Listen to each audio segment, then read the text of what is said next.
जी जी, प्रारंभ करें, प्रारंभ करें, प्रारंभ करिए सम्मानित धीरज पाटिल जी।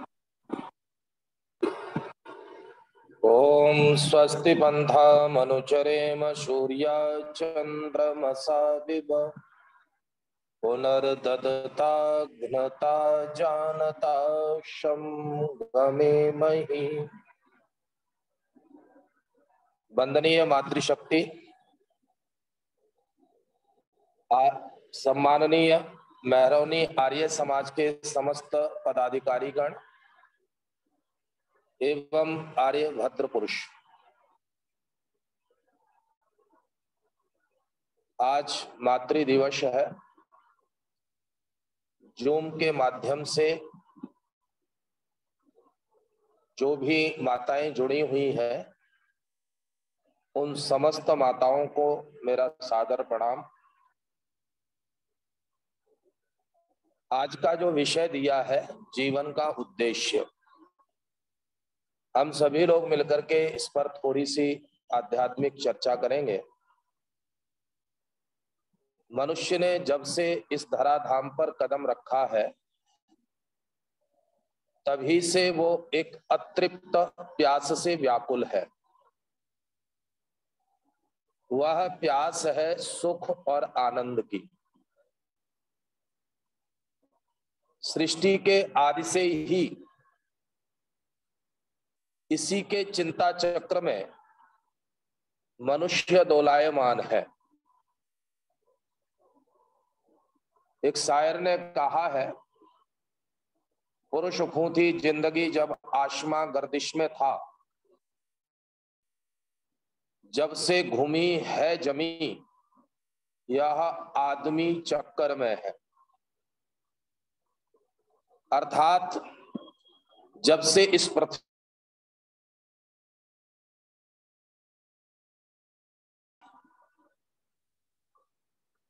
जीव भी जन्म मरण के चक्र में फंसा हुआ है।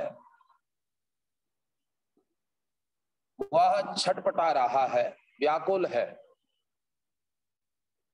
क्योंकि जो वस्तु हम पाना चाहते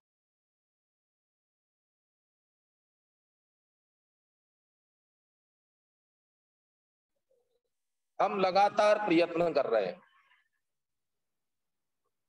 कुछ सही दिशा में है तो कुछ दिशाहीन है, लेकिन सुख और आनंद को प्राप्त करने के लिए सब प्रयत्न कर रहे हैं। तो सुख और आनंद में जो मूलभूत अंतर है, पहले हम उस पर चर्चा करते हैं। सुख में दो शब्द हैं, सु और खा। सु का अर्थ होता है अच्छा और खा का अर्थ है इंद्रिया। खेभ्य इंद्रियेभ्य सु इति तत् सुखम। जो इंद्रियों को प्रिय प्रतीत होता है वह सुख है। और उपनिषद में कहा है, परांची खानी व्यत्रणित स्वयंभू। हमारी जो इंद्रियां हैं वो परमेश्वर ने बाहर की ओर जाने वाली बनाया है और अपना सुख बाहर के विषयों में ही ये इंद्रियां देखती हैं। हमारी जो पांचों इंद्रियां हैं, ज्ञानेंद्रियां हैं, शब्द स्पर्श रूप रस और गंध, ये इन्हीं के रसास्वादन में इनका सुख निहित है। और आनंद शब्द जो है वो सुख से कहीं अधिक व्यापक है। आनंद शब्द टोनदि समृद्धौ धातु से सिद्ध हुआ है। इसमें आ उपसर्ग के रूप में प्रयुक्त हुआ है इसका अर्थ है सब ओर से भली भांति, अत्रुटित, दोष रहित, और नंद का अर्थ होता है समृद्धि। भली भांति बढ़ना, पूरा हो जाना, अर्थात कहीं पर भी कोई कमी न रहने पाए, पूर्णता का नाम आनंद है।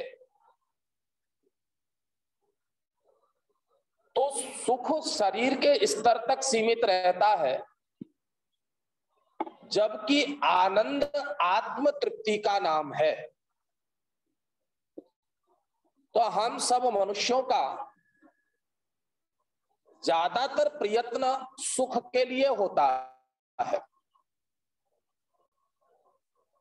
आत्म तृप्ति के जो उपाय हैं ऋषियों ने बताए हैं, उसके लिए प्रयत्न हमारा बहुत कम होता है।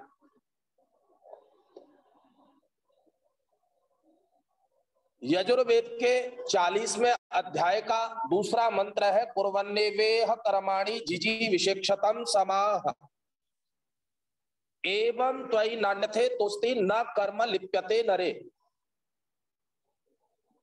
इस मंत्र में कहा है, हे मानव, तू कर्म करता हुआ 100 वर्ष तक जीने की इच्छा कर, लेकिन यहां कर्म कौन से करना? तो यहां कर्म के विषय में कहा है कि जो कर्म हमें बंधन में डालने वाले न हो, जो बंधन से मुक्त करने वाले कर्म हैं, उन कर्मों के लिए यहां निर्देश दिया है। यजुर्वेद के ही प्रथम अध्याय में एक मंत्र आता है, कस्त्वायुनक्ति सत्वायुनक्ति कस्मैत्वायुनक्ति तस्मैत्वायुनक्ति कर्मणेवाम वेशायवाम। इस मंत्र में प्रश्न किया गया कि हे जीवात्मा, हे मनुष्य, तुझे इस शरीर के साथ किसने नियुक्त किया है? तो कहा उस परमात्मा ने नियुक्त किया है।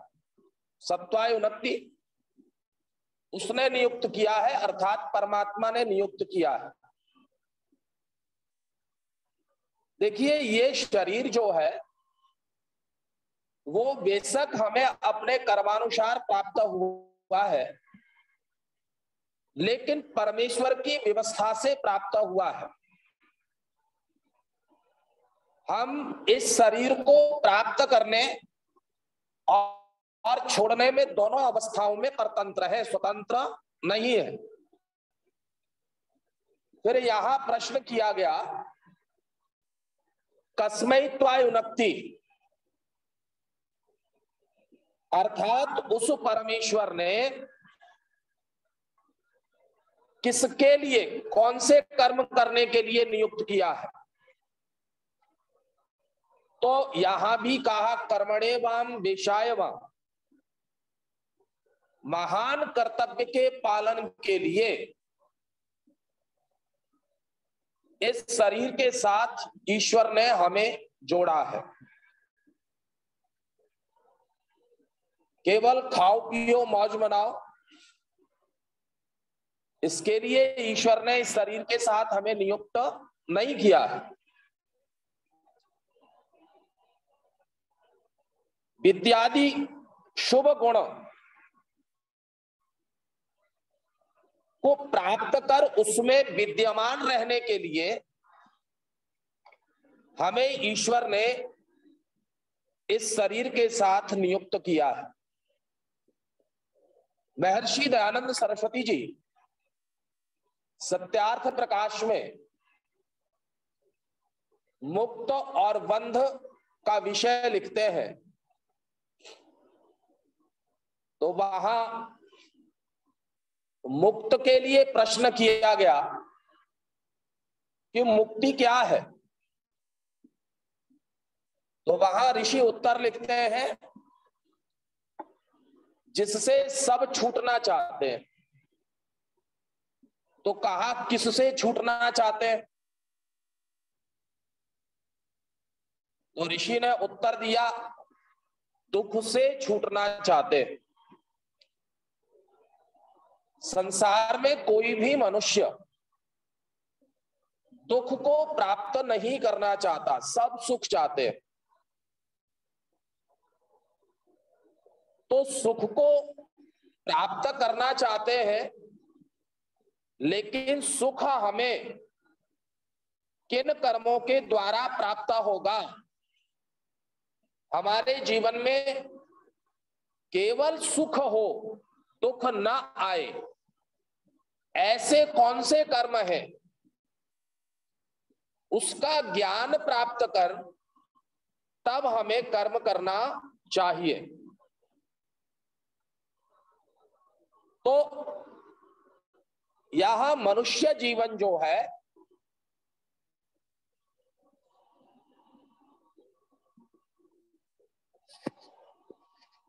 ओम,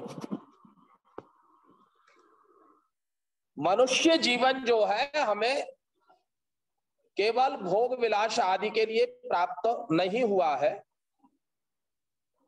या हमें दुखों से छूटने के लिए प्राप्त हुआ है। अब लोगों का ये प्रश्न होता है कि क्या हम घर बार छोड़ करके, सुखों को छोड़ करके ही मुक्त हो सकते हैं? तो वैशेषिक दर्शन में महर्षि कणादि ने लिखा है, यतो अभ्युदय निश्रेयस सिद्धि स धर्मः। यह वो संसार के उपभोग का निषेध नहीं करते, संसार का उपभोग करें, इसमें कोई दोष नहीं है, यदि हमारे उपभोग के जो साधन है वो निर्दोष है या नहीं है। तो संसार के पदार्थों का उपभोग करने में कोई भी किसी प्रकार का दोष नहीं है। दोष कब उत्पन्न होता है? जब हम वैभव के लिए ठगी करते हैं,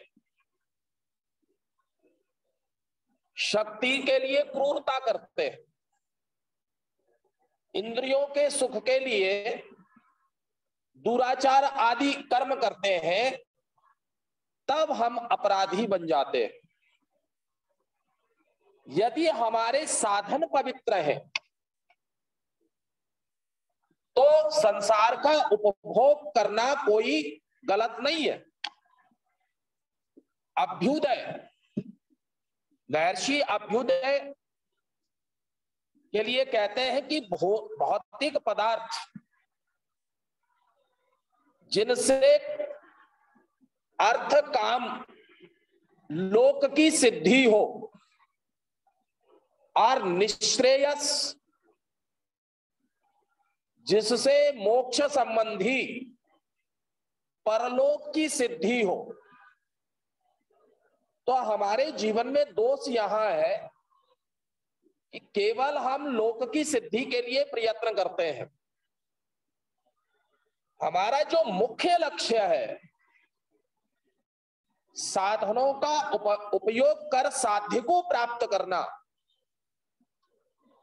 हम उसको छोड़ देते हैं और केवल एक तक सीमित बने रहते हैं। महर्षि कपिल ने सांख्य दर्शन में एक सूत्र लिखा है, अथ त्रिविध दुख अत्यंत निवृत्ति अत्यंत पुरुषार्थ। अर्थात पुरुषार्थ के द्वारा, कर्म के द्वारा हम ईश्वर को प्राप्त कर सकते हैं, अर्थात दुखों से छूट सकते हैं। तो दुखों से किन कर्मों के द्वारा छूटा जाए, मुक्ति को कैसे प्राप्त किया जाए, तो महर्षि दयानंद सरस्वती जी उपाय बताते हैं। और वो उपाय क्या है? परमेश्वर की आज्ञा पालने में अधर्म, अविद्या, कुसंग, कुसंस्कार, बुरे व्यसनों से अलग रहने में हमें मुक्ति प्राप्त होगी। जितने भी अधर्म और बुरे संस्कार हैं, बुरे व्यसन हैं, जब तक हम इनसे दूर नहीं जाएंगे तब तक हम उस अपने लक्ष्य को प्राप्त नहीं कर सकते। ऋषि दयानंद सरस्वती जी लिखते हैं कि एक तो कुसंग नहीं होना चाहिए। आज देखा जाए युवाओं में तो कुसंग ज्यादा होता है और कुसंग के द्वारा ही उनके जीवन में व्यसन आते हैं। तो कुसंग और व्यसन ये हमें हमेशा परमेश्वर से दूर ले जाएंगे, हमें ये कभी भी परमेश्वर के नजदीक नहीं आने देंगे। तो हम बुरे संस्कारों से हमेशा अपनों को बचाएं। और इसीलिए हमारे ऋषियों ने जो 16 संस्कार हैं उनमें कितनी गजब की व्यवस्था है कि बच्चा जब तक 8 साल का होता है तब तक उसके 11 संस्कार हो जाते हैं और 6 महीने तक तो 7 संस्कार हो जाते हैं। तो वहां प्रारंभ में ही कुसंस्कारों से बचाने का वहां ऋषियों ने विधान किया है। कुसंस्कारों से बचे रहे तो बुराइयां हमारे जीवन में नहीं आएंगी। और वहां कहते हैं सत्य भाषण ही करें, कभी भी असत्य भाषण न करें। परोपकार, हमेशा दूसरों की सहायता, जो निर्धन है उनकी सहायता करें, जो असहाय है उनकी सहायता करें। लेकिन आज हमने ये देखते हैं कि जो बड़े बड़े मठाधीश हैं वहां तो खूब लोग पैसा देते हैं, लेकिन आज हमारे बहुत सारे गुरुकुल हैं वो अभाव के कारण बंद हो गए। और जो आचार्य लोग हैं, क्योंकि बच्चों से ज्यादा फीस ले नहीं सकते, ज्यादा फीस लेंगे तो बच्चे नहीं मिलेंगे, तो हमारी वैदिक संस्कृति का जो प्रचार प्रसार है वो रुक जाएगा, बाधित हो जाएगा। तो बेचारे हमेशा लोगों से दान लेकर के, सहयोग लेकर के गुरुकुलों का संचालन करते हैं और वो हमेशा चिंता की मुद्रा में रहते हैं। तो अगर हम वैदिक संस्कृति के लिए कहीं कोई सहायता करते हैं, किसी असहाय की सहायता करते हैं, किसी निर्धन की सहायता करते हैं, तो ये परोपकार कहलाएगा। और आगे ऋषि कहते हैं कि हमें हमेशा पक्षपात शून्य व्यवहार करना चाहिए, पक्षपात रहित न्याय धर्म ही करना चाहिए। कभी भी हम पक्षपाती होकर के अन्याय न करें और विद्यादि गुणों को प्राप्त कर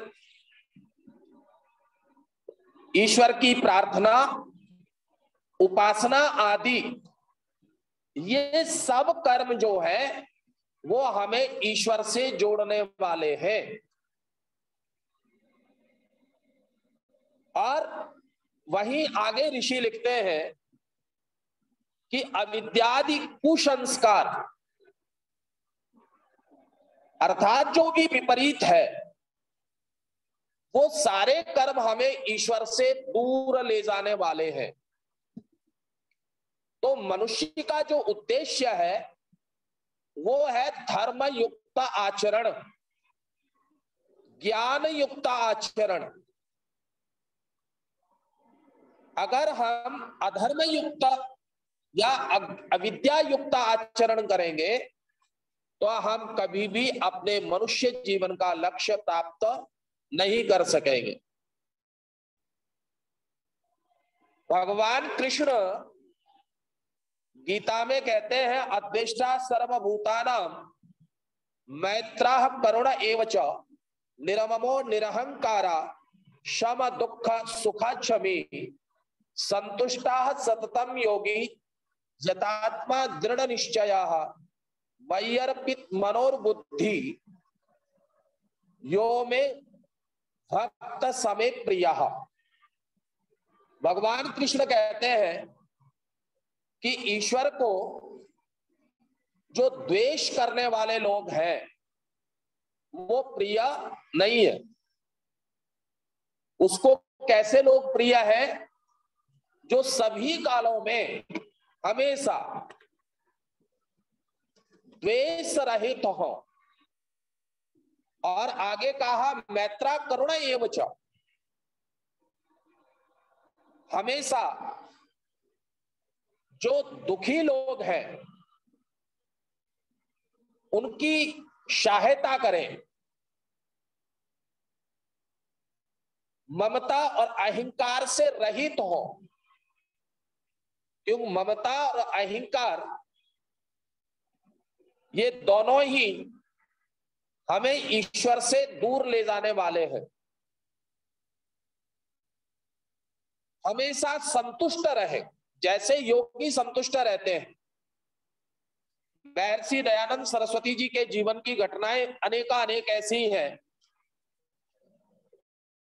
जहां कठिन से कठिन परिस्थितियों में भी वो कभी भी विचलित नहीं हुए। और जिसमें एक सबसे बड़ा उदाहरण है काशी का जो शास्त्रार्थ हुआ, महर्षि दयानंद जी की विजय होते हुए भी वहां पराजय घोषित कर दी गई। तो वहां के एक भक्त जिस उद्यान में महर्षि दयानंद सरस्वती जी ठहरे हुए थे उससे मिलने के लिए आए और ये परीक्षा करने आए कि देखते हैं कि महर्षि की जीत होते हुए भी पराजय घोषित की गई, इससे महर्षि कितने असंतुष्ट है अर्थात विचलित है। तो वो आया भक्त और महर्षि दयानंद सरस्वती जी से बहुत देर तक बातचीत करता रहा, लेकिन उसका लेश मात्र भी ऋषि दयानंद के चेहरे पर दुख की रेखाएं नहीं थी, द्वेष बिल्कुल भी नहीं था। तो यहां भगवान कृष्ण भी ये कहते हैं कि योगी लोग जो होते हैं वो सदा संतुष्ट रहते हैं और दृढ़ निश्चयी होना चाहिए। अगर महर्षि दयानंद सरस्वती जी दृढ़ निश्चयी ना होते तो आज ये वेद की परंपरा हमें प्राप्त न हुई होती।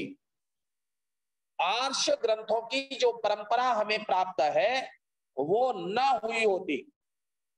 उन्होंने एक बार निश्चय कर लिया कि हमें मृत्यु को जीतना है अर्थात मरना नहीं है, और उस पर वो दृढ़ बने रहे। बहुत सारे प्रलोभन लोगों ने दिए, एक लंकी गद्दी के लिए केवल इतनी सी बात थी कि आप मूर्ति पूजा छोड़ दो, और इसके साथ राज्य लगा है। तो महर्षि दयानंद वहां बिल्कुल भी प्रलोभन में नहीं आए। कहते हैं कि तेरे राज्य को तो मैं एक दौड़ में पार कर जाऊंगा, लेकिन उस ईश्वर के राज्य से मैं दौड़ करके कहां जाऊंगा। तो जो लोग हैं ईश्वर के उपासक हैं, उन्हें हमेशा दृढ़ निश्चयी होना चाहिए।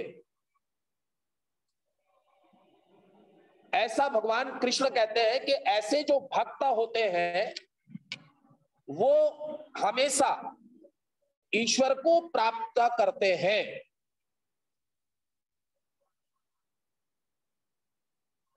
लेकिन हमारा जो प्रयत्न होता है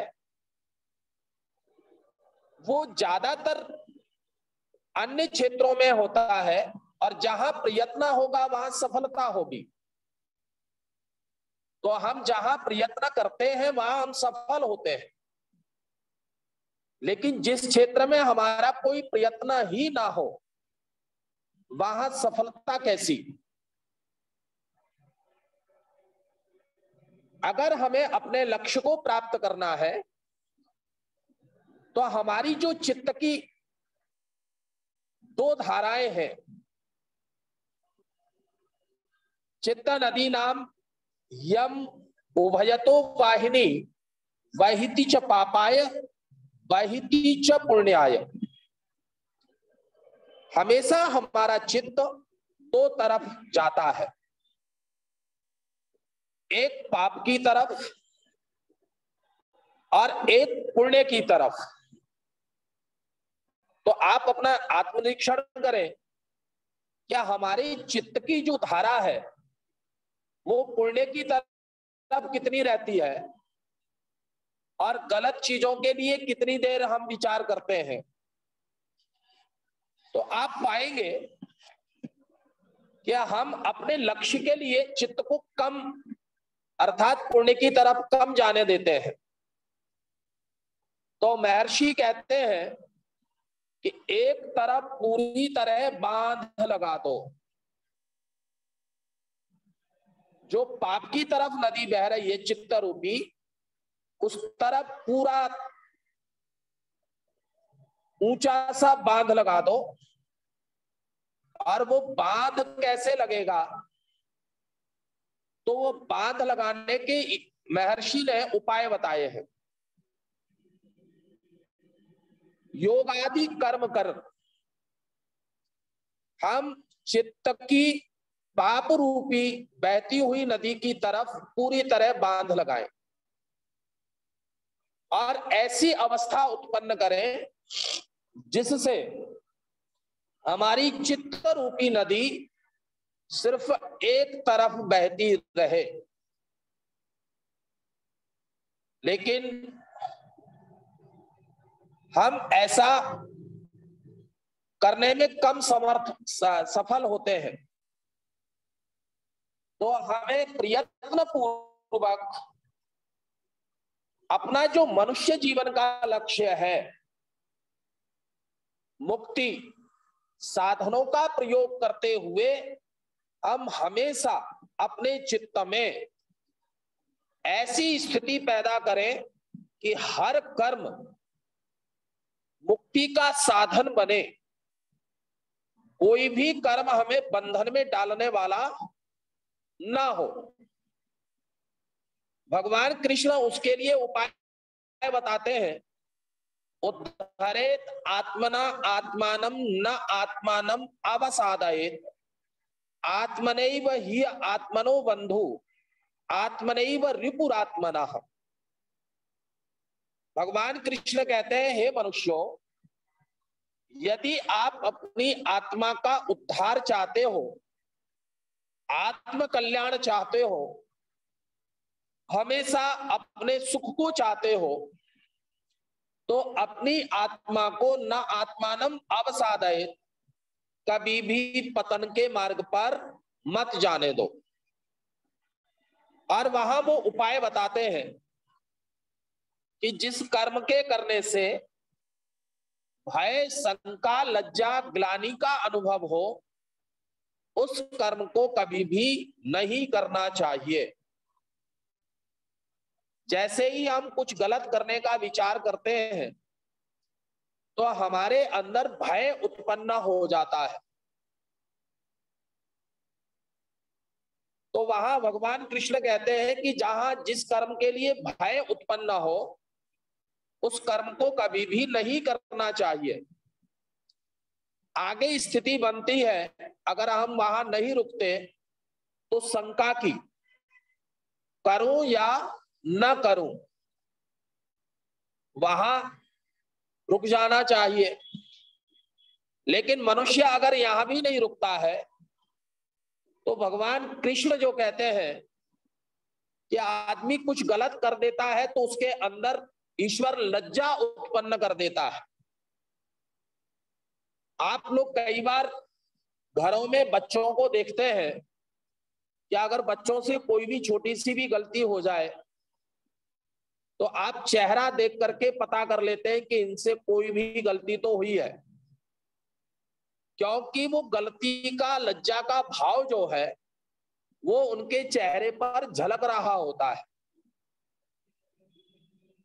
तो भगवान कृष्ण कहते हैं भय, शंका, लज्जा, ग्लानि जिन कर्मों में उत्पन्न हो वो कर्म कभी भी नहीं करना चाहिए।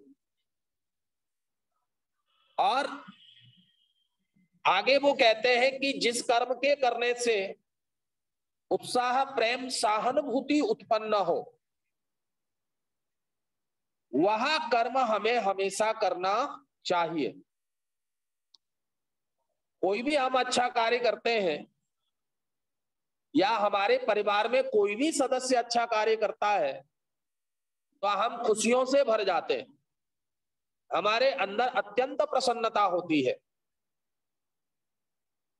तो जिस कर्म के करने से प्रसन्नता हो, उत्साह बढ़े, वही कर्म करना चाहिए।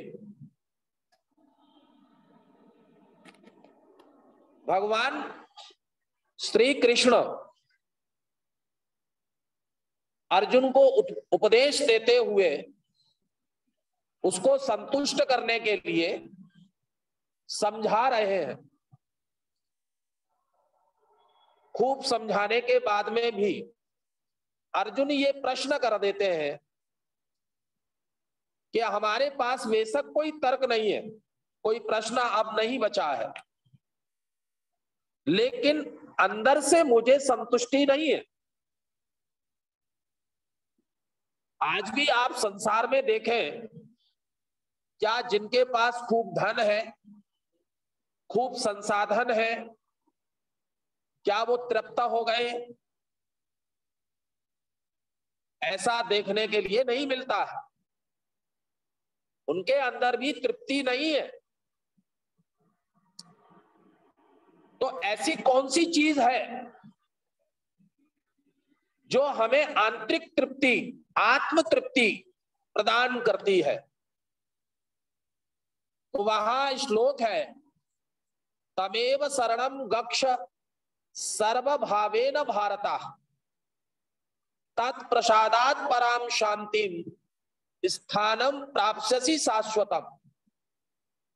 भगवान कृष्ण कहते हैं, अर्जुन, अगर तुझे शाश्वत सुख की और शांति चाहिए तो एक ही मार्ग है, वो है परमेश्वर का मार्ग, वो है मुक्ति का मार्ग।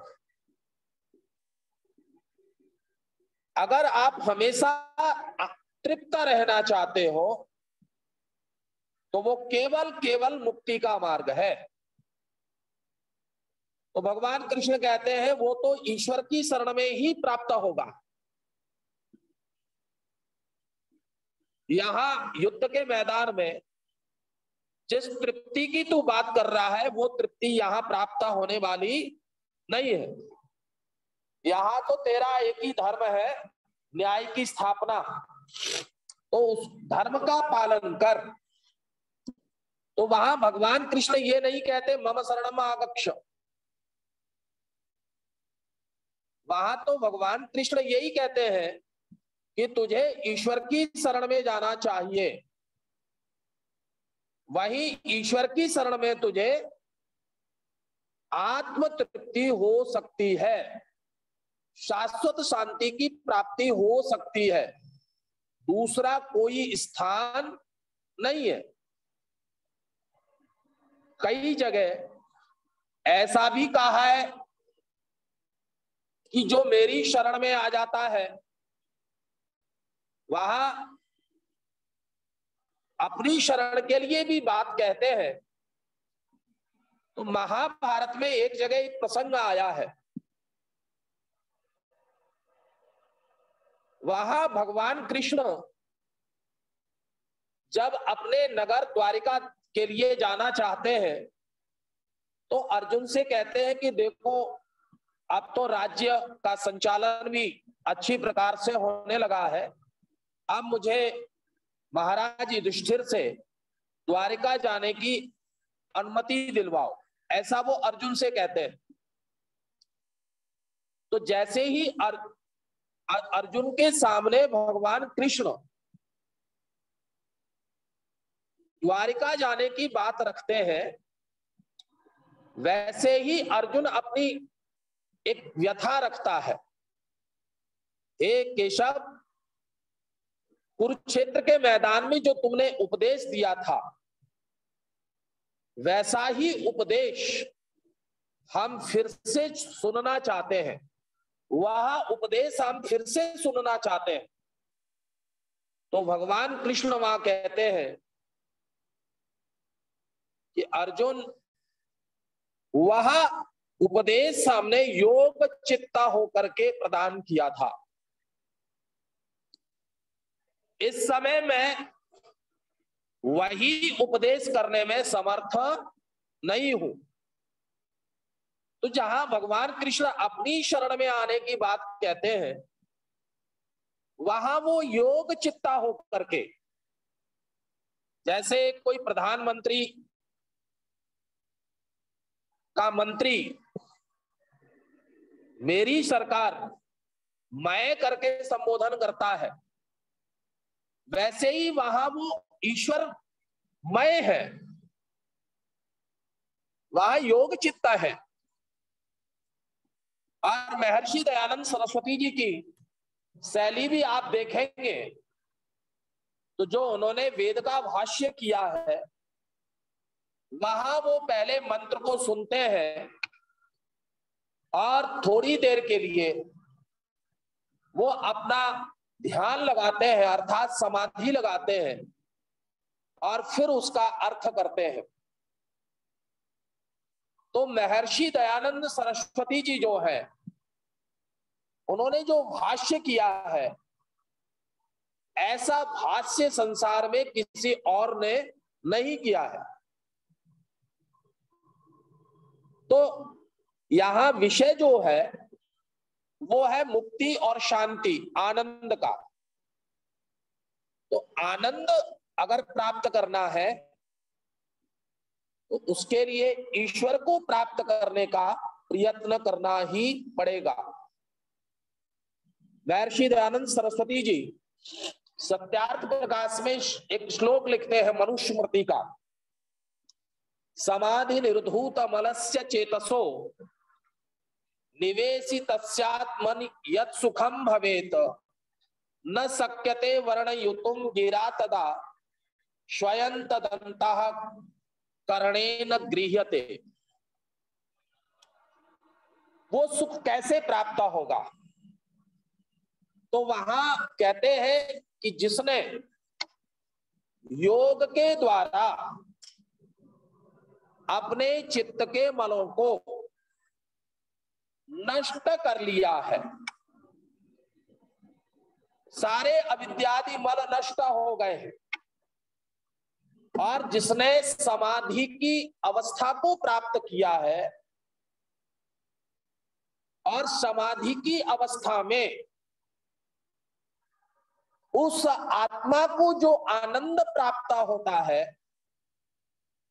उस आनंद का बखान, वर्णन वो अगर किसी और से करना चाहे तो जो उस समय अनुभूति होती है वो वाणी से नहीं बताई जा सकती।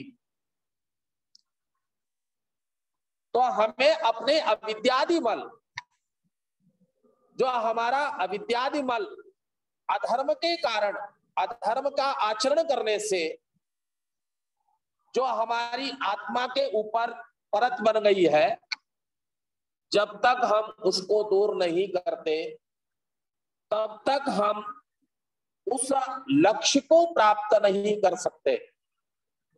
अगर आप ईश्वर के समीप रहना चाहते हैं तो आप हमेशा मलों को इकट्ठा न होने दें, चित्त को निर्मल बनाए रखें।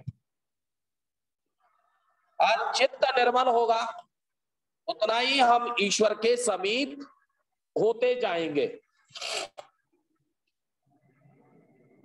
एक उदाहरण है, कई बार हम समाज में ये देखते हैं क्या हम बहुत सारे लोगों से प्रेम तो करते हैं लेकिन स्वार्थवश करते हैं। निस्वार्थ वाला प्रेम, जैसे एक उदाहरण देता हूं और ये सच्ची घटना है।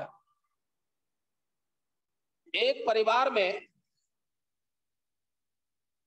विवाह की तैयारियां चल रही थी, बेटी का विवाह था। तो परिवार के जो सदस्य थे वो बैंक से पैसे निकालने के लिए गए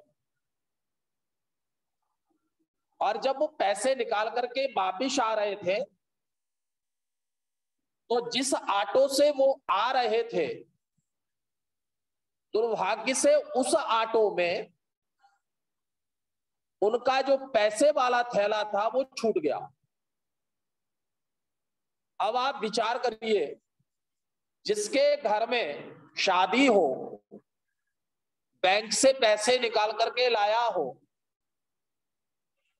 और वो पैसे ऑटो में छूट जाए, क्योंकि उनके साथ और भी कुछ सामान था वो लेके उतर गए लेकिन पैसे का थैला रह गया। लेकिन जो यात्रा कर रहे थे उस बीच में उन्होंने अपनी कुछ बातें ऑटो वाले से की थी कि मेरे घर में शादी है। तो ऑटो वाला जब अपने घर गया तो उसने देखा कि भाई इसका तो इसमें थैला पैसे का रह गया। तो इधर वो घर के सारे लोग चिंतित हैं और उधर उसके मन में आता है कि ये पैसा मैं उसका लौटा देता हूं, और वो पैसे का थैला लेकर के जिसका है उसके घर आता है और थैला लेकर के उसको पकड़ा देता है। वो आदमी देखता है कि इसमें पैसे कम तो नहीं है और देख करके जब संतुष्ट हो जाता है कि ये पूरी राशि है तो एकदम सामने वाला उसके हृदय में वो मनुष्य उतर जाता है और बड़ा खुश होता है। फिर वो उसमें से 5,000 रुपए निकालता है और निकाल करके ऑटो वाले को देता है कि भाई ये हम अपनी खुशी से तुम्हारे बच्चों की मिठाई के लिए प्रदान कर रहे हैं। तो ऑटो वाला लेने से इनकार करता है कि भाई आपके घर में शादी है, आप इन पैसों को रखिए, मैं इसके बदले में कोई भी मूल्य नहीं लेना चाहता। लेकिन सामने वाला जब विशेष आग्रह करता है, कहता है नहीं नहीं भाई रख लो, तब ऑटो वाला कहता है कि देखो भाई शादी तो मेरे घर में भी है, अब ऐसा करो ये 5,000 रुपए तुम ले लो और बाकी पैसे का थैला मुझे दे दो। जैसे ही ये बात वो कहता है तो जो व्यक्ति उसके हृदय में समाहित हो गया था वो तुरंत बाहर हो जाता है और वो उसको उल्टा सीधा कहने लगता है। बड़ा मूर्ख आदमी है, मेरे ही पैसे, मुझसे ही कह रहा है कि 5,000 तुम रख लो, बाकी मुझे दे दो। तो उसके प्रति जो भी प्रेम जागृत हुआ था वो तुरंत निकल जाता है। यही हमारी स्थिति भी है।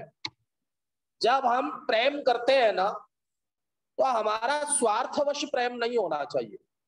चाहे हम परिवार में परिवार के सदस्यों से करें, चाहे हम संस्था में संस्था के सदस्यों से करें, चाहे हम परमेश्वर से करें, वो प्रेम जो है हमारा स्थिर होना चाहिए।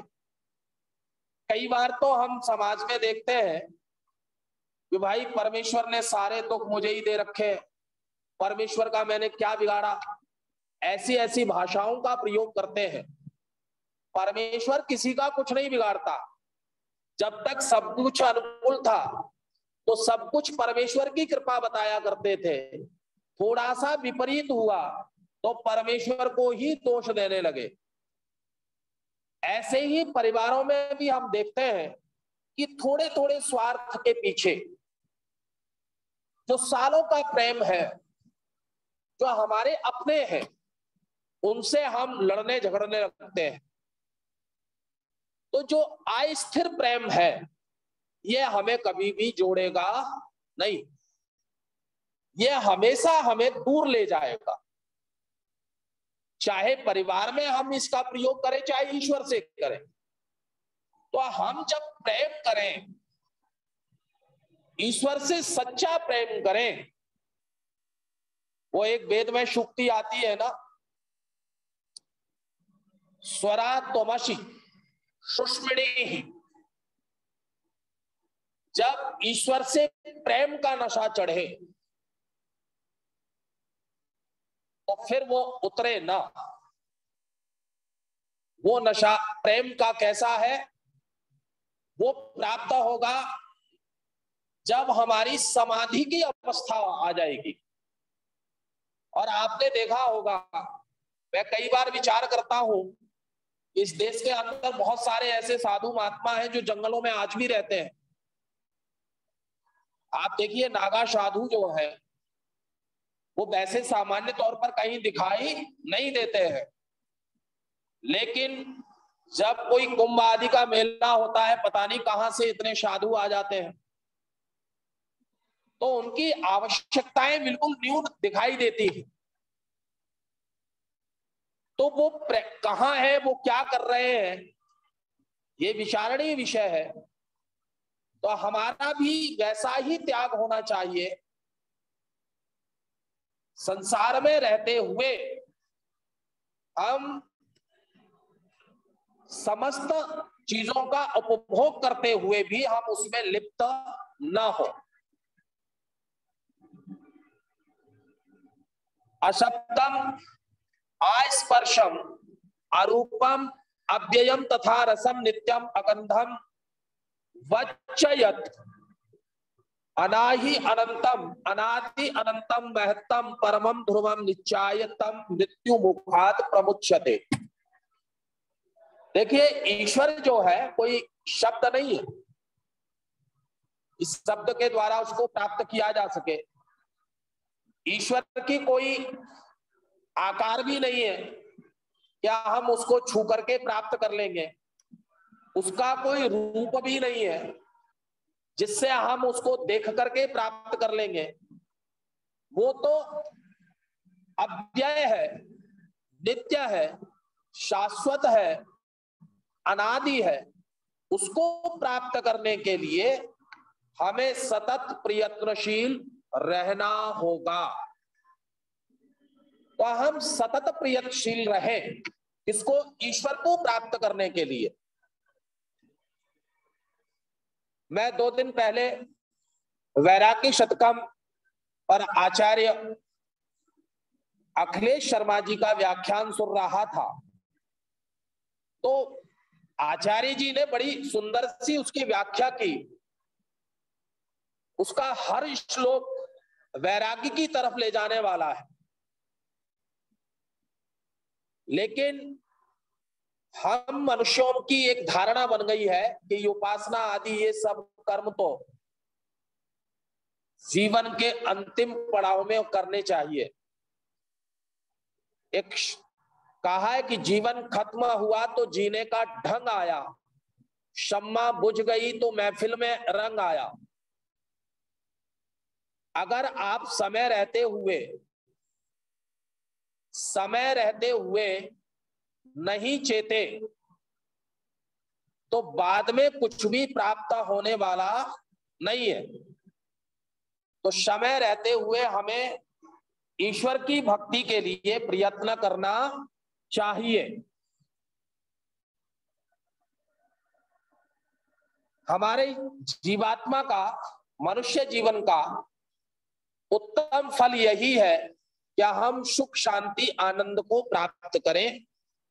और एक सिद्धांत है, बिना सत्य विद्या के सत्य कर्म नहीं होगा, और बिना सत्य कर्म किए कोई भी मनुष्य जीवन का उत्तम फल प्राप्त नहीं कर सकेगा।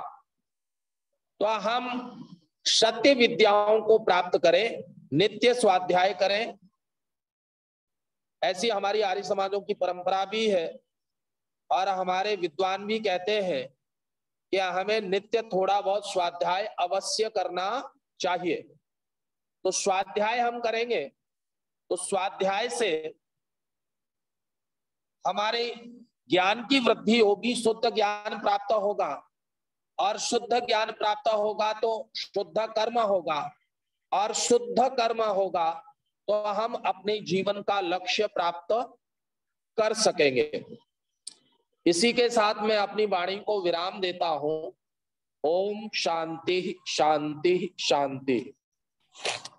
बहुत ही उत्तम व्याख्यान आचार्य सम्मानित धीरेन्द्र पांडे जी, धर्माचार्य जबलपुर, वो आप सुन रहे थे। और काफी व्यस्तता रहती है आपकी, संस्कार आदि कार्य आपके प्रतिदिन चलते रहते हैं, और समय विवाह का वो चल रहा है, फिर भी आचार्य जी ने हमें समय दिया। एक सूचना हम आपको दे दें, फिर आगे की चर्चा करते हैं। कल और परसों यानी 9 और 10 तारीख को डॉक्टर बागी शर्मा जी जो हमारे आर्य जगत के मूर्धन विद्वान है, विश्व प्रसिद्ध, उन्होंने 2 विषय हम सबको दिए हुए हैं। आर्य बनाम हिंदू, उनका जो कल का विषय रहेगा आर्य बनाम हिंदू, और दूसरा विषय है यज्ञ, भ्रम और वास्तविकता। तो आचार्य डॉक्टर बागी शर्मा जी, एक नाम अपने आप में है, पूरे विश्व में आप सभी लोग जानते हैं। और हमारा और आपका सौभाग्य होगा कि कल पहली बार वो इस पटल पर 2 दिन रहेंगे, तो ज्यादा से ज्यादा उसमें आप सब लोग जुड़े, परिवार के लोगों को जोड़े। आचार्य धीरेन्द्र पांडे जी ने जो जीवन के उद्देश्य की जो आपको बहुत ही अच्छी, और मैं कहता हूँ बड़े ही सरल शब्दों में व्याख्या की है, निश्चित रूप से आप सभी उससे लाभान्वित हुए हैं। अगर किसी का कोई प्रश्न हो इससे संबंधित, तो वो अपना रेज द हैंड का बटन दबा करके पूछ सकता है, वरना मैं निवेदन करूंगा सबसे पहले अपने विजय सिंह बाबूजी से, जो हमारे MSD डिग्री कॉलेज पाली, MSD degree college Jakhlaun, MSD degree college Mirchwada, और उड़ई में भी कई डिग्री कॉलेज आपके संचालित हैं, और अनुभव रूप से आप हमारे वैदिक वाङ्मय को जानने का प्रयास कर रहे हैं। सम्मानित विजय सिंह बाबू जी, आज का क्या अनुभव रहा आपका जी, 2 शब्दों में जी बाबू जी, बोलिए विजय सिंह बाबू जी, बोलिए। मैं पांडे जी को सुन लखनलाल जी जी, और जिस तरीके से महर्षि दयानंद के विचारों को हमारे सबके बीच में रखा, उससे लगता था कि आज हम एक बड़े विद्वान के सामने बैठे हुए हैं जी। मैंने जब आपकी दी हुई वाल्मीकि रामायण दयानंद जी के द्वारा को पढ़ा, तो मुझे लगा कि तो उस समय में एक धारा को बदलने का प्रयास किया था महर्षि द्वारा। ना वो हनुमान जी को बंदर मानते हैं, ना वो हवा में उड़कर हनुमान जी द्वारा लंका में जाना दिखाते हैं, साइंटिफिक तरीके से सारा मतलब विवरण जो देते हैं। उसमें लगता है कि हम एक ऐसे विद्वान के प्रति चर्चा कर रहे हैं जिन्होंने उस जमाने में उन धार्मिक ग्रंथों को भी कहानियों के रूप में नहीं, बढ़ा चढ़ा के नहीं कहा, जो हकीकत है उसको सामने पेश किया, जो हो सकता है। आज हम पांडे जी को सुन रहे थे, उन्होंने जब बताया कि हमारे चित्त की दो धाराएं होती हैं, हमें उन दो धाराओं के बीच में जो गलत धारा है, जो क्लिष्ट धारा है, उसमें बांध लगाना है। अब ये सबसे एक बड़ी व्यथा है हमारे सामने, सबके सामने, कि ये बांध लग पाना कैसे संभव हो पाता है।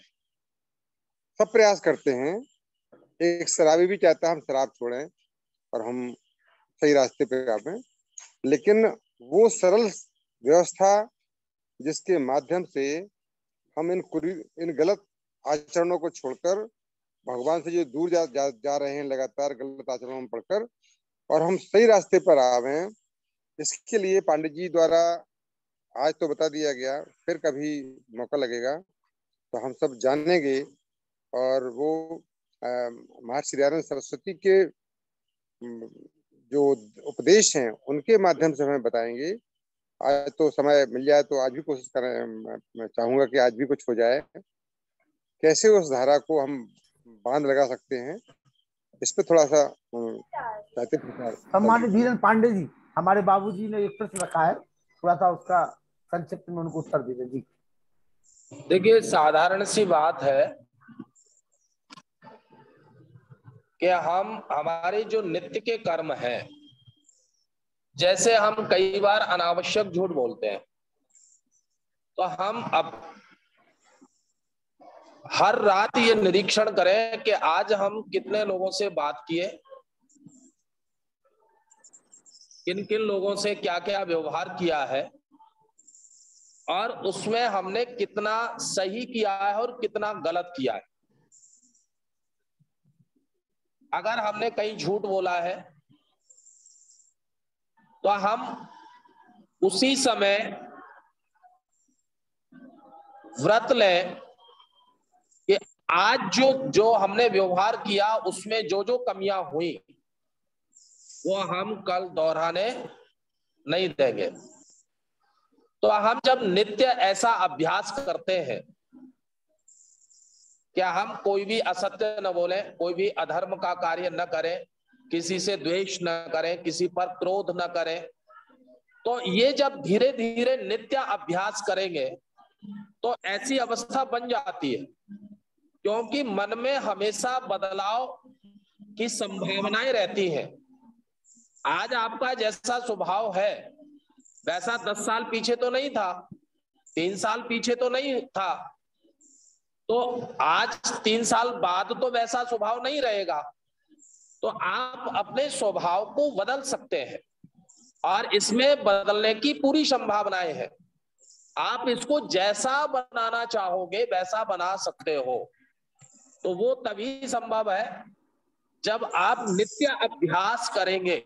ये 1 दिन में, 2 दिन में, 4 दिन का विषय नहीं है। तो आप नित्य अभ्यास करिए, निश्चित रूप से आप थोड़े ही दिन में ये पाएंगे कि आप कोई भी असत्य अधार्मिक कर्म नहीं करेंगे, आप सत्य की तरफ अग्रसर हो जाएंगे। ओम। बहुत बहुत आभार सम्मानी विजय सिंह जी बाबू जी। धीरे धीरे सारे प्रश्नों के उत्तर आपको स्वतः ही मिलना प्रारंभ हो जाएंगे। हमारे बीच में इंस्पेक्टर साहब MP सिंह जी जुड़े हुए थे और उन्होंने रेज हैंड का बटन उठाया था, पता नहीं थोड़े निकल गए हैं। चलिए, और कोई साथी हमारे, फिर हमारी आखिरी में माता जी बसती हैं और उन्होंने कुछ हमें कुछ सुनाने के लिए भी कल कहा था, तो हम चाहते कि आज हम अपनी चंद्रकांता माता जी को सुने।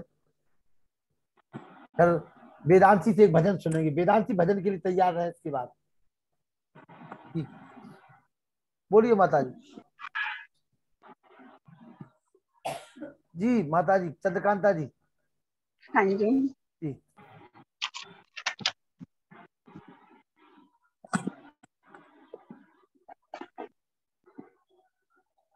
नमस्ते जी, सभी को सादर प्रणाम। नमस्ते जी। नमस्ते जी। हाँ, आज बड़ा अच्छा जीवन के उद्देश्य के विषय में बताया गया। सत्यार्थ प्रकाश का भी हवाला दिया गया। मुक्ति बंध के साधनों पर भी थोड़ा सा प्रकाश डाला गया। जीवन का उद्देश्य तो हमारा यही है कि हम धर्म अर्थ काम मोक्ष की ओर बढ़े। पांडे जी का बहुत बहुत आभार, अति धन्यवाद। हाँ, मैं थोड़ा सा जीवन के विषय में तो मैं इतना क्या बता पाऊंगी। थोड़ी सी 2-4 कविताएं, 2-4 लाइनें ही लिखी हैं कविता के रूप में आपको बताना चाहती हूँ, कुछ सुनाना चाहती हूँ। सुना दीजिए। गवा नहीं देना, गवा नहीं देना, ये अनमोल हीरा गवा नहीं देना। बड़े भाग्य से नर्तन पाया, बड़े भाग से नर्तन पाया, माया ने तुझको भरमाया। विषयों में मन को फंसा नहीं देना, ये अनमोल हीरा गवा नहीं देना। गवा नहीं देना, ये अनमोल हीरा गवा नहीं देना। आज हम हैं कल होंगे हमारे बच्चे, आज हम हैं कल होंगे हमारे बच्चे। दे संस्कार बनाए मानव सच्चे, ये कर्म आर्यो भुला नहीं देना, ये कर्म आर्यो भुला नहीं देना, ये अनमोल हीरा गवा नहीं देना। अभाव में धैर्य, प्रभाव में संयम, सफल जीवन का मर्म है उत्तम। अभाव में धैर्य, प्रभाव में संयम, सफल जीवन का मर्म है उत्तम। अपनी पहचान ये मिटा नहीं देना, गवा नहीं देना, ये अनमोल हीरा गवा नहीं देना। आर्यों का लगा है महाकुंभ, मैरोनी में आर्यों का लगा है महाकुंभ। प्रतिदिन आया करो, श्रवण कर मनन आचरण में लाया करो। श्रवण कर मनन आचरण में लाया करो। संग संग मित्रों को भी लाना, भुला नहीं देना, भुला नहीं देना, ये अनमोल हीरा गवा नहीं देना। उच्च कोटि के विद्वान यहाँ पधारते, उच्च कोटि के विद्वान यहाँ पधारते। जाड़ झंखार सदा है उखाड़ते, है क्रांति अंदर की कीचड़ को संभाल नहीं लेना, अंदर की कीचड़ को संभाल नहीं लेना। ये अनमोल हीरा गवा नहीं देना, गवा नहीं देना, ये अनमोल हीरा गवा नहीं देना। धन्यवाद। और ये बिल्कुल दृढ़ सत्य है जो माता जी ने कहा है कि ये आर्यों का महाकुंभ है। पंडित धीरेन्द्र पांडे जी जैसे तमाम ऐसे विद्वानों को आप दिन प्रतिदिन सुनते हैं, और कल जिनको आपको सुनने को मौका मिलेगा, विजय सिंह बाबू जी, कल आप उनकी शैली देखना, उनका व्यक्तित्व देखना, उनका कर्तृत्व देखना। इस विश्व के एक ऐसे मूर्धन्य ओजस्वी विद्वान जिन्होंने बहुत कुछ, मतलब कितनी किताबें लिखी ईश्वर के ऊपर, धर्म के ऊपर, पूरे विश्व में जिनका नाम है, डॉक्टर बागी शर्मा जी, जो गुरुकुल एटा के प्राचार्य हैं और गुरुकुल एटा के मतलब देख रहे हैं उनके तीर्थ एटा को। 2 दिन का अमूल्य समय बहुत लंबे समय अंतराल के बाद मिलने जा रहा है, तो हम सभी का सौभाग्य होगा कि हम सभी लोग कल और परसों आचार्य डॉक्टर बागी शर्मा जी को सुनेंगे। वेदांती जी एक गीत के लिए।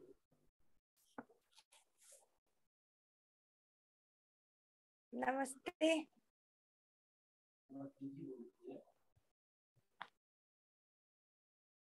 नमस्ते जी, मैं वेदांशी आपके सामने गीत प्रस्तुत करने जा रही हूँ। हे प्रभु मुझे बता दो, हे प्रभु मुझे बता दो, चरणों में कैसे आऊं, माया के बंधनों से, माया के बंधनों से छुटकार कैसे पाऊं, हे प्रभु मुझे बता दो। न जानू कोई पूजन अज्ञानी हूँ मैं भगवन, करना कृपा दयालु, करना कृपा दयालु, बंधन से छूट जाऊं, हे प्रभु मुझे बता दो। मैं हूँ पतित स्वामी, तुम हो पतित पावन, अवगुण भरा हृदय हो, अवगुण भरा हृदय हो, इसे कैसी मैं दिखाऊं, हे प्रभु मुझे बता दो। अच्छा हूँ या बुरा हूँ, जैसा भी हो तुम्हारा, ठुकराओ ना मुझे अब, ठुकराओ ना मुझे अब, चरणों में कैसे आऊं, हे प्रभु मुझे बता दो, हे प्रभु मुझे बता दो। धन्यवाद। बहुत बहुत सुभाषी मुनि पुरुषोत्तम वानप्रस्थी जी। पहले नरुला जी, नरुला जी, नरुला जी, नरुला जी जी, नरुला जी, इसके बाद मुनि जी जी जी नरुला जी। नमस्ते। आचार्य पांडे जी, पुरुषोत्तम दुबे जी, लखनलाल जी। पांडे जी ने बड़ा अच्छा जीवन के उद्देश्य के ऊपर बहुत अच्छा व्याख्यान दिया। बहन चंद्रकांता ने भी उसमें काफी अपना अंश जोड़ा, बड़ा लाभप्रद चीजें उन्होंने बताई। अभी सुमन बेटी ने भी बहुत अच्छा भजन गाया, बहुत ही सुंदर उसमें विचार अपने व्यक्त किए। और लाइफ का वास्तव में जीवन क्या है? जीवन तो एक किस्म से जैसे कहते हैं सर्वाइवल है कि भाई आदमी को जीना है, सबसे बड़ा तो यही रखना है कि जीना है। लेकिन हमारा उद्देश्य लाइफ में होना ये चाहिए कि लाइफ को फॉर्म, रिफॉर्म एंड ट्रांसफॉर्म। पहले हम लाइफ को फॉर्म करें, फिर उसमें अपना आत्मविश्लेषण करें, कुछ कमियां नजर आए तो उनको रिफॉर्म करें। रिफॉर्म करने के बाद और देखें कि इसमें हम एक अच्छी अवस्था या दूसरे फेज में कैसे जा सकते हैं, उसको ट्रांसफॉर्म करें। और इसमें इन्होंने बड़ा अच्छा बताया कि जीवन के उद्देश्य में बाकी सबसे बड़ी बात मुझे ये लगी कि जैसे हम कह सकते हैं कि आध्यात्मिक रूप से जीवन का सबसे बड़ा उद्देश्य है मोक्ष। तो मेरा ये अनुरोध था पांडे जी, अगर ये बताएं कि भौतिक रूप से जीवन का सबसे बड़ा उद्देश्य क्या होना चाहिए, अगर इस पे 1 मिनट में संक्षिप्त प्रकाश डाल दें तो बहुत आभार होगा। धन्यवाद। सम्मानित धीरन पांडे जी, हमारे अनिल कुमार नरोला जी ने एक प्रश्न रखा है जी। जी जी देखिए, भौतिक उद्देश्य जो है, अर्थ और काम, जो भौतिक सुख है उनको प्राप्त करना, जैसे मैंने अभी कहा था, फिर से मैं उसको दूसरे रूप में दोहरा देता हूं। देखिए, हम सब धन कमाते हैं, तो क्या धन धन के लिए होता है? धन से हम जो वस्तुएं हैं वो प्राप्त कर सकते हैं, और वस्तुएं वस्तुओं के लिए नहीं होती। वस्तुएं जो है वो शरीर की आवश्यकताओं की पूर्ति करती हैं, और शरीर भी शरीर के लिए नहीं है। शरीर जो है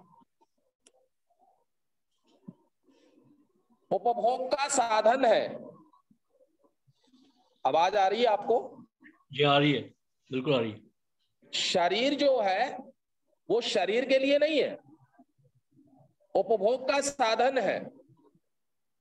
आप इस संसार का, जगत का उपभोग किससे करोगे? शरीर से करोगे। लेकिन शरीर के द्वारा जो हम उपभोग कर रहे हैं उसकी अनुभूति करने वाला कौन है? इंद्रियां या आत्मा?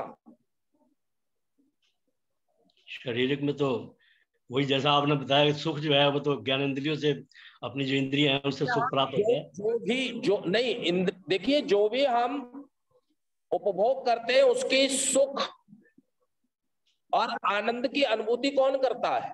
आनंद, आत्मिक आनंद जो है वो अंदर से आता है, उसके अनुभूति आत्मा करेगा। बिल्कुल बिल्कुल, ठीक है ना। आप महर्षि दयानंद जी ने नवम समुल्लास में ये आत्मा का बंध मोक्ष का विषय बड़ा सुंदर लिखा है।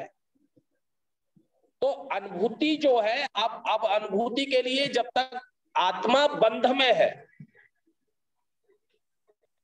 तब तक उसको शरीर के गोलक चाहिए, वो इनके बिना उपभोग नहीं कर सकता। तो हमारे उपभोग के जो साधन है वो पवित्र होने चाहिए, और जब हमारे उपभोग के साधन पवित्र होंगे तो पवित्र साधनों से आत्मा का बल बढ़ेगा। जैसे हम अन्याय से बहुत सारा धन उपार्जित कर लें, तो क्या अन्याय से उपार्जित धन हमें सुख देगा? अंतिम लक्ष्य तो आत्मा का ही है ना, जिसमें आत्मा की वृद्धि हो। तो अगर हमारे जो भौतिक संसाधन है वो पवित्र है, हमने अपने धर्म पूर्वक धनोपार्जन किया है और उस धन का उपयोग हमने वस्तुओं में किया है। वेद की एक सूक्ति आती है, जीवानाम उपभोगार्थम ही सृष्टि। इस सृष्टि का प्रत्येक पदार्थ मनुष्य के उपभोग के लिए है। ठीक है जी। लेकिन आगे कहा है उपभोग तो करना, ये सारे संसार के पदार्थ आपके लिए है, लेकिन वैराग्य भाव से करना। ये पदार्थ मेरे है, मेरे लिए है, मेरे नहीं है। ये संसार मेरे लिए है लेकिन मेरा नहीं है। आप जिस कुर्सी पे बैठे हैं ये कुर्सी मेरे लिए है, जिस घर में आप रह रहे हैं वो घर मेरे लिए है, लेकिन ये छूटने वाला है। जहां आज आपकी नेम प्लेट है वहां किसी और की लगने वाली है। जब ये दिमाग में हमेशा चीज रहेगी, स्थिर रहेगा कि वस्तुएं हमारे लिए है लेकिन हमारी नहीं है, वहां महाभारत में अर्जुन एक शंका करते हैं कृष्ण से कि इस राज्य को मैं जीत भी लूंगा, लेकिन जीतने के बाद भी मुझे तो अपयश ही मिलेगा ना। लोग यही कहेंगे कि राज्य के लिए परिवार के लोगों को मार दिया। तो वहां भगवान कृष्ण कहते हैं सुख दुख समय कृत्वा लाभा लाभू जया जय। तू सुख दुख की, हानि लाभ की, जय पराजय की, यश अपयश की चिंता मत कर। तूने क्षत्रिय धर्म को चुना है तो तेरा एक ही धर्म है, न्याय की स्थापना में, और ये भी मत देख सामने कौन खड़ा।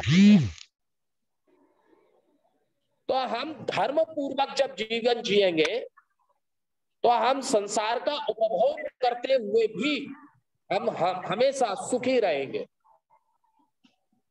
ठीक है ना।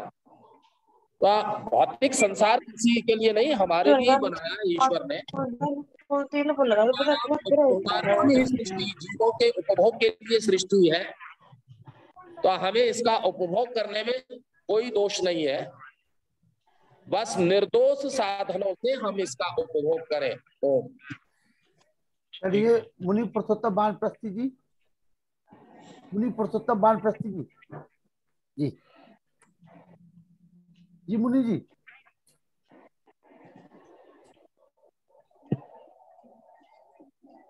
ओम ओम जी, ओम जी। माननीय धीरेन्द्र पांडे जी, साधुवाद आपके लिए। और आज का विषय आपने कितनी सरलता से, कितना शांत मन से हम लोगों के बीच में रखा हुआ है। बड़ी धारावाहिक और शांत प्रक्रिया के माध्यम से। तो मैं समझता हूँ इसमें सराहना करने की, विद्वानों की सराहना नहीं की जाती है। विद्वता आपके अंदर है तो आपने हम लोगों के बाद बीच में रख दिया और हम सभी लोग बड़े प्रसन्न मन से सुनते भी रहे और उसका हृदयंगम भी करते रहेंगे। इस भावना के साथ में हमारे बीच में जो हमें अभी पांडे जी ने परमात्मा का स्वरूप और उन्होंने गीता से लेकर के उपनिषद यजुर्वेद से लेकर के तमाम जगह से उन्होंने कितने उदाहरणों के माध्यम से परमात्मा की प्राप्ति का साधन बताया है। वहीं भगवान कृष्ण गीता में कहते हैं ईश्वरा सर्वभूतानां, 18वें अध्याय में कह रहे हैं ईश्वरा सर्वभूतानां हृदय से अर्जुन तिष्ठति। हे अर्जुन, परमात्मा वो सबका जगत पिता है जो, वो तो सभी के हृदय प्रदेश में निवास कर रहा है और वहीं बैठा बैठा सबको इस प्रकार से घुमा रहा है जैसे यंत्र के ऊपर कोई वस्तु चढ़ा दी जाती है और वो अपने आप चलने लग जाती। किसी को कुछ करने की जब उसको जरूरत नहीं पड़ेगी, वो तो एक व्यवस्था दे दी उसने और उसके अंदर ही, उस चक्र काल चक्र के अंदर ही सारा संसार चक्रवत घूम रहा है। तो मैं समझता हूँ बड़ी अच्छी व्याख्याएं आपने हमारे बीच में रखी हुई हैं और इतने उदाहरण दे दिए आपने सरल भाषा में भी और सरल माध्यम से कि हम लोग कृतार्थ हैं। वो कहानी सुना दीजिए आप हमें, कहानी, वो कहानी सुना दीजिए आप। अरे कहानी नहीं है, सुना दीजिए प्लीज, समय हो गया है। अरे सुना दीजिए, अभी समय है, 5-7 मिनट, कोई बड़ी बात नहीं है। विजय सिंह बाबू जी सुनना चाहते हैं, विषय के अंतर्गत होती है। चलिए, एक मैंने कहानी आज पढ़ी जी, उसकी चर्चा आपसे कर दी तो अब आपको उसी को लग रहे हैं। कहते हैं महाभारत काल की चर्चा है। तो वहां बताया है कि जब विदुर जी तीर्थाटन के लिए निकल गए थे, वहां से लौट के आते हैं तो धृतराष्ट्र पूछते हैं उनसे, विदुर तुम ऐसे समय में हम लोगों को छोड़ करके चले गए थे, लेकिन चलो घूमने के लिए निकले हो तीर्थाटन के लिए, तो वहां क्या देख के आए हो?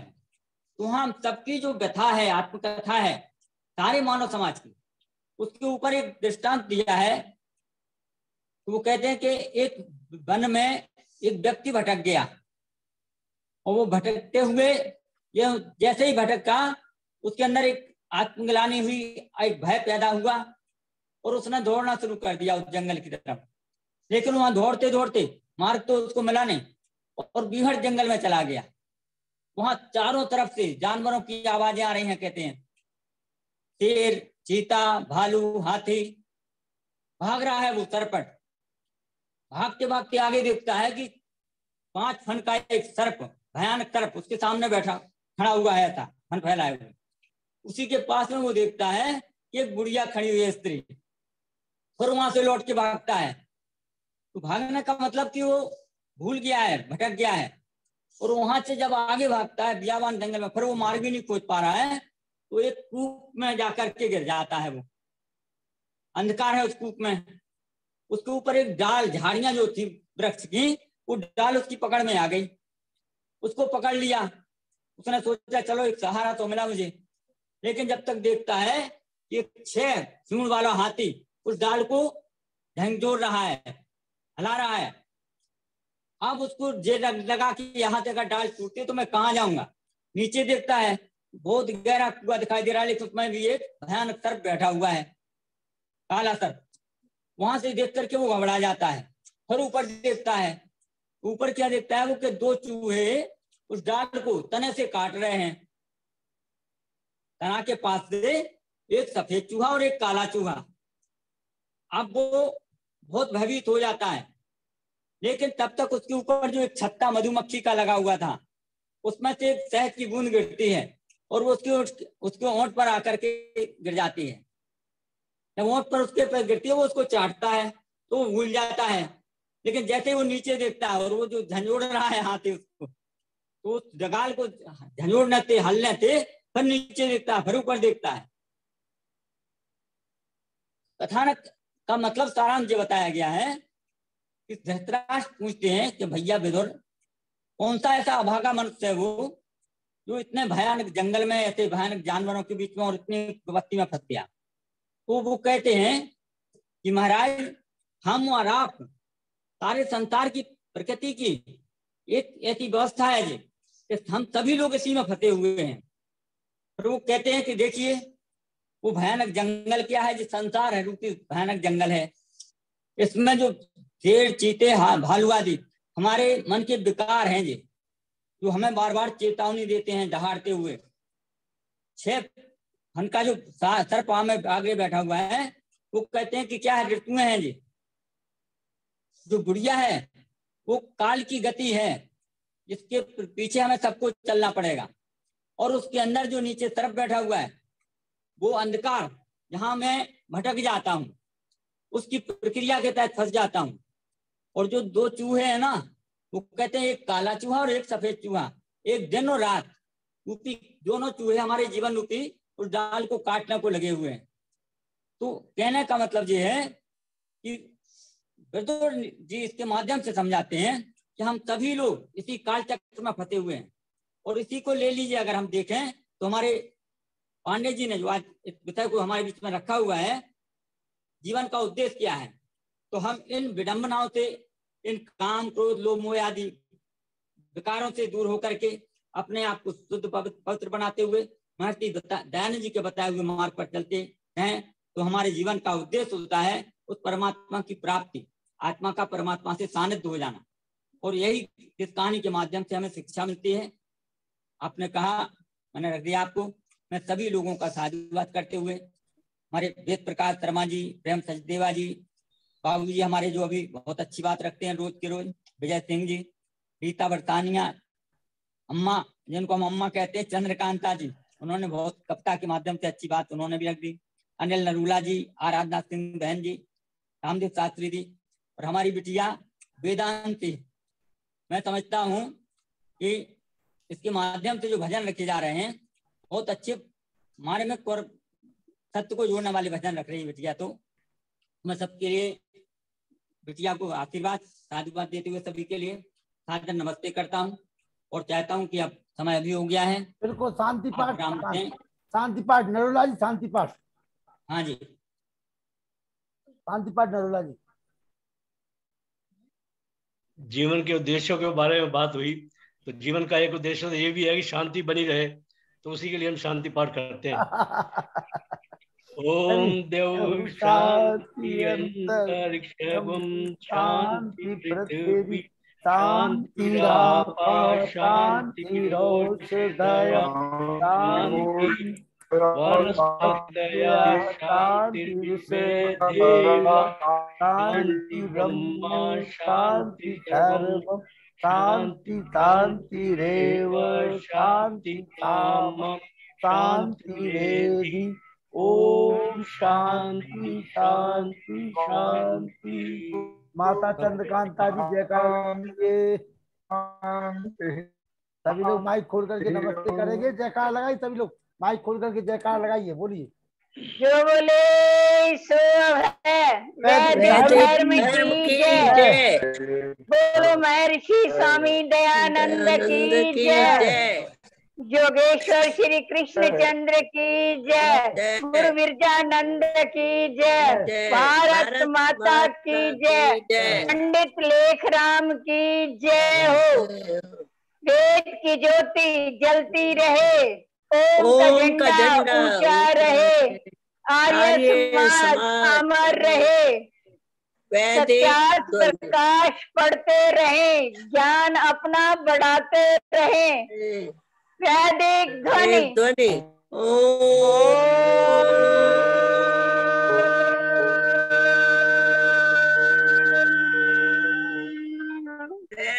वैदिक अभिवादन। सभी को सादर नमस्ते जी। नमस्ते भाभी जी, नरूला जी के नमस्ते लिए भी, और हमारे बाबू जी नमस्ते, कृष्णा जी नमस्ते। नमस्ते जी, और नमस्ते जी, नमस्ते सभी को नमस्ते। बहुत बहुत आभार पंडित धीरेन्द्र पांडे जी का, जिन्होंने अपना आज मैंने लेट ज्वाइन किया है। कृष्णा जी कल हाँ जी, नमस्ते जी। कृष्णा जी, हाँ जी, कल डॉक्टर भागी शर्मा जी आ रहे हैं गुरुकुल एटा। हाँ जी, हाँ जी। तो ज्यादा से ज्यादा विद्वानों को कृष्णा जी से कल भजन सुनना। आर्य संदेश टीवी पर ना आते हैं, हाँ और आर्ट संदेश टीवी पे आते हैं उनके, और हाँ, मैं उनको सुनती हूँ, बहुत अच्छा प्रवचन करते हैं, बहुत अच्छा। ज्यादा से ज्यादा लोगों को लेकर के आइए कल इस कार्यक्रम में कि उनको सुनने का मौका मिले, ठीक है ना।